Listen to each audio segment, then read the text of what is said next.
Hello दोस्तों, आप सभी को जय मसीह की। मैं परमेश्वर का दास प्रॉफिटिंग को आप सबका स्वागत करता प्रोफेटिक मिनिस्ट्री में एक दमदार और पावरफुल वीडियो के साथ। हाँ मेरे प्रिय भाई बहनों, मैं परमेश्वर का धन्यवाद करता हूं आज के समय के लिए। रात की प्रार्थना, विश्वास की प्रार्थना, रात की प्रार्थना करेंगे और परमेश्वर का धन्यवाद करेंगे। हाँ मेरे प्रिय भाई बहनों, बहुत बड़ा चमत्कार हुआ आज। आज मेरे प्रियो, अगर आपके जीवन में भी बहुत बड़ा चमत्कार नहीं हुआ है तो घबराने की जरूरत नहीं है। डोंट वरी, नॉट फिकर। आज बहुत बड़ा चमत्कार होने वाला है। वीडियो क्लिप को पूरा देखना, वीडियो को पूरा देख के जाना है।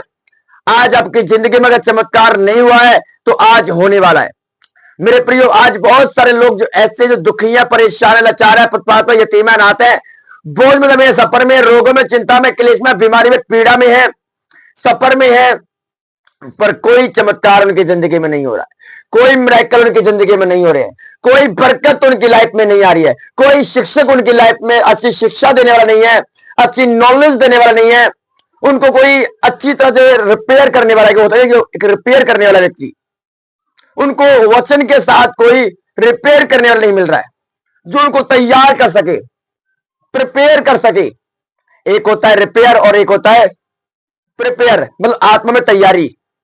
एक आत्मा में तैयारी करने वाले लोग उनको नहीं मिलते, उनका सब्र टूट जाता है, उनको हिया बाहर जाते हैं, क्योंकि उनको वचन की नॉलेज तो है नहीं। कि बाइबल जब पढ़ते हैं, प्रेरितों के काम 9 अध्याय में लिखा है कि खोजा नामक व्यक्ति एक दूर देश से आराधना करने के लिए यरूशलेम आता था। और क्या हुआ, वो यशायाह भविष्यवक्ता की पुस्तक पढ़ तो रहा है पर समझ नहीं पा रहा है। वो पढ़ तो रहा है पर समझ नहीं पा रहा है, पढ़ तो रहा है पर समझ नहीं आ रहा है, पढ़ तो रहा है पर समझ नहीं आ रहा है मेरे प्रियो। आज मेरे प्रिय, बहुत सारे लोग बाइबल पढ़ते तो हैं पर समझ नहीं पाते हैं। बाइबल कहती है, जब खुदा ने बोला कि जब तक मुझे कोई ना समझाए मैं क्यों कर समझूंगा। जब मुझे कोई समझाएगा तभी तो मैं समझूंगा, जब समझाएगा ही नहीं कोई तो मैं कैसे समझ पाऊंगा बाइबल के कलाम को। वैसे भी विपरीत, जब तक कोई आपको ना समझाएगा आप नहीं समझ पाओगे। इसलिए वचन को समझना बड़ा जरूरी है। वचन को समझना बहुत जरूरी है मेरे प्रियो। इसलिए वचन में बने रहना बड़ा जरूरी है। मैं एक वचन आपके सामने साझा करूंगा। हम पढ़ेंगे दूसरा तिमोथियस पहला अध्याय और 10, 11, 12। क्या लिखा है? अब हमारे उद्धारकर्ता प्रभु यीशु मसीह के प्रकट होने के द्वारा प्रकाश हुआ, जिसने मृत्यु को नाश किया और जीवन और अमृत उस सुसमाचार के द्वारा प्रकाशन कर दिया। देखो मेरे प्रियो, यीशु मसीह ने मौत को क्या कर दिया? नाश कर दिया, मौत को हरा दिया। और 11 में क्या लिखा है? जिसके लिए मैं प्रचारक और प्रेरित और उपदेशक भी ठहराया गया। इस कारण मैं इन दुखों को भी उठाता हूं पर लजाता नहीं हूं, क्योंकि मैं उससे जिसने मुझे प्रचिति की है और मुझे निश्चय किया है, मैं थोड़े ही उस दिन तक रखवाली कर सकता था। हालेलुया। जिसकी मैंने प्रतिज्ञा की थी, प्रकृति की थी, जानता था, मुझे निश्चय है कि वह मेरे थोड़े से उस दिन तक रखवाली कर सकता है जो, हालेलुया, जो खरी बातें मैंने तुझे सुनी थी उसके विश्वास और प्रेम के साथ जो मसीह यीशु में है अपना अदृश्य समझो। जो खरी बातें मैंने तुम्हें सुना रहा हूं इनको अदृश्य समझो, इनको रहस्यमय बात समझो। ये परमेश्वर का कोई खरा उपदेशक हमें दिया गया है, एक उपदेश देने वाला कोई व्यक्ति में दिया गया है, कोई टीचर जो उपदेशक है, जो खरा है, खराई से बताता है, उसको अदृश्य समझो आप। हालेलुया मेरे प्रिय भाई बहनों, इसलिए हमें रखवाली करना, विश्वास की, उस प्रचार की जो हमें दिया गया है उसकी रखवाली करो अच्छी तरह से। कोई शैतान आकर आपको भरमा ना जाए। आज मेरे प्रिय, सोशल मीडिया पर क्या चल रहा है? ये शैतान की फाइट चल रही है लोगों के साथ में। हालेलुया। और बहुत सारे लोग गुमराह में आ चुके हैं।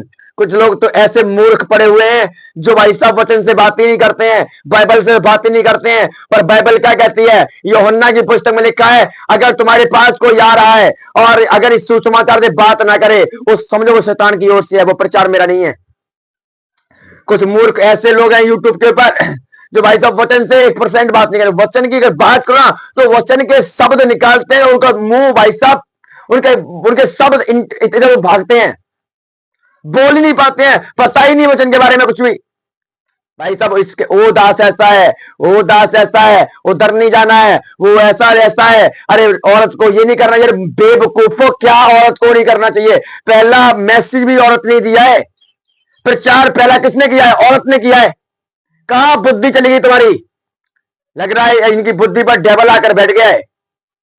बाइबल की नॉलेज नहीं है, ज्ञान ना होने के कारण मेरी प्रजा नाश हो रही है।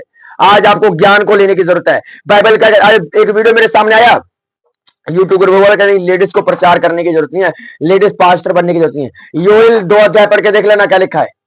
लिखा है उन दिनों में मैं अपना आत्मा लेडीज के दासी के प्रभु दे लूंगा, वो भविष्यवाणी करेंगे।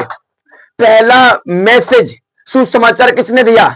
लेडीज ने। यीशु मसीह की मृत्यु हुई थी और यीशु कब्र में रखे गए थे तो चेले डर के मारे भाग गए थे, कमरे में थे, पर कौन गई थी? मरियम मकदलीनी।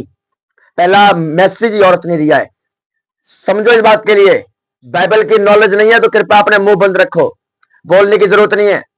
इसलिए बाइबल का ज्ञान ना होने के कारण मेरी प्रजा नाश हो रही है। इसलिए चमत्कार उनकी जिंदगी में नहीं होते हैं, इसलिए मिरेकल उनकी जिंदगी में नहीं होते हैं, क्योंकि चमत्कार को खाने वाले बहुत सारे लोग बैठे हुए हैं।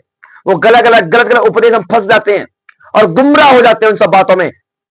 इसलिए इन सब बातों को समझना है आपको और परमेश्वर की ओर ताकते रहना है और परमेश्वर की ओर चलते रहना है। और जब आप परमेश्वर की ओर ताकते रहेंगे, परमेश्वर की ओर चलते रहेंगे, तो परमेश्वर की फेवर आपके जीवन में होगा, परमेश्वर का अनुग्रह आपके जीवन में होगा, उसका मिरेकल आपके जीवन में होगा, उसकी सामर्थ आपके जीवन में काम करेगी, उसकी अनॉइंटिंग आपके जीवन में काम करेगी। तो जितने शैतान के बंधन है, शैतान के षड्यंत्र है, वो नाश हो जाएंगे प्रभु यीशु मसीह नासरी के सामर्थ्य में, वो नाश हो जाएंगे प्रभु यीशु मसीह के नाम में। इसलिए हमें उसमें भरोसा रखना है और उसमें चलते रहना है, क्योंकि यीशु मसीह हमारा बहुत बड़ा परमेश्वर है और आज उसकी अनॉइंटिंग हमारे ऊपर काम करेगी। आज हम मसीह के लिए दुख उठाते हैं, उसके लिए साथ जिलाए भी जाएंगे यीशु मसीह के नाम में। हम जो दुख उठाते हैं तो उससे जिलाए भी जाएंगे, पर कब? जब विश्वास रखेंगे। इसे विश्वास रखिए और उसमें बने रहिए, वो आपकी जिंदगी में काम करने के लिए आ रहा है। यीशु मसीह नासरी के नाम में आपकी लाइफ में बरकतें आए इन जीसस नेम। खुदा आपको छुए और आपको बरकत दे। आमीन।